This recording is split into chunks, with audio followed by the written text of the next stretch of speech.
છે કે અમદાવાદમાં જે ખોખરાનું પુલ છે, લગભગ 50 કરોડે ખર્ચે બનાવેલો આ પુલ 5 વર્ષે ચાલ્યો નહીં અને ઉતારી પાડવાની નોબત આવી ગઈ. હવે આ જે પુલ ઉતારવાનું કે એને જે ડિમોલિશ કરવાની કામગીરી છે એ પણ એટલી મંથન ગતિએ ચાલી રહી છે કે એની કોઈ વાત જ નહીં. ખરેખર તો જે ડિમોલિશનની કામગીરી જેને સોંપવામાં આવી છે કોન્ટ્રાક્ટરોને, એને 31 ડિસેમ્બર સુધી બંને બાજુના રસ્તા પેવર કરીને ક્લિયર કરી દેવાના હતા. પછી એ ટાઈમ એક્સટેન્ડ કરવામાં આવ્યું અને 31 જાન્યુઆરી સુધી એને વધારી દેવામાં આવ્યું. હવે 25 માર્ચ સુધી તો આ કામગીરી પૂરી કરવાની જ હતી. છતાંય એક બાજુ પુલને ડિમોલિશ કરવાનું, પુલને ઉતારવાનું કામ ચાલી રહ્યું છે અને બીજી બાજુ રોડ રસ્તા ચારે બાજુથી બ્લોક થઈ ગયા છે. લોકો ત્રાહિમામ પોકારી ચૂક્યા છે. કોઈ પણ કામ અમદાવાદ મ્યુનિસિપલ કોર્પોરેશન સરખી રીતે કરતી જ નથી અને ટાઈમ લિમિટમાં તો પૂરું કરતી જ નથી. 6 મહિનાનું કામ હોય અને 6 વર્ષ લગાવી દે છે અને લોકોને કેટલી હાલાકી પડે છે, કેટલી તકલીફ પડે છે.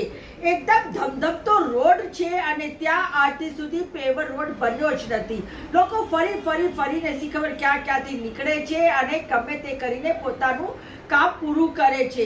આજુબાજુ જે દુકાનદારો છે એ દુકાનદારોને પણ ખૂબ જ તકલીફ પડે છે.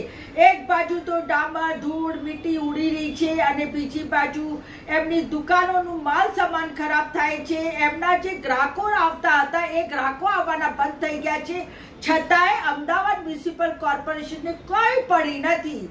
બોડી બાબરનું ખેતર છે, કોણ કે એમને, કોણ બતાવે, કોઈ સાંભળવા વાળું છે નહીં. કોઈ કહે તો પછી એમની સામે એફઆઈઆર દર્જ થઈ જાય છે.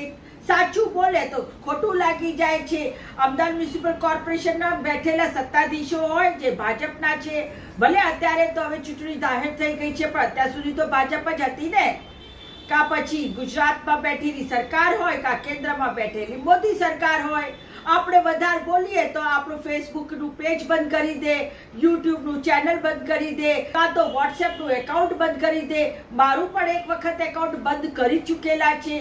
આ મેં ફરીવાર નવું એકાઉન્ટ લીધું છે વોટ્સએપનું અને એની અંદર હું મારા વિડીયો બનાવીને આપ લોકોને શેર કરું છું. સાચી વાત કહું છું એટલે ખોટું લાગે છે પણ ખરેખર જે કહું છું એ સાચું જ કહું છું. એટલે સાચું છે પણ કડવું છે.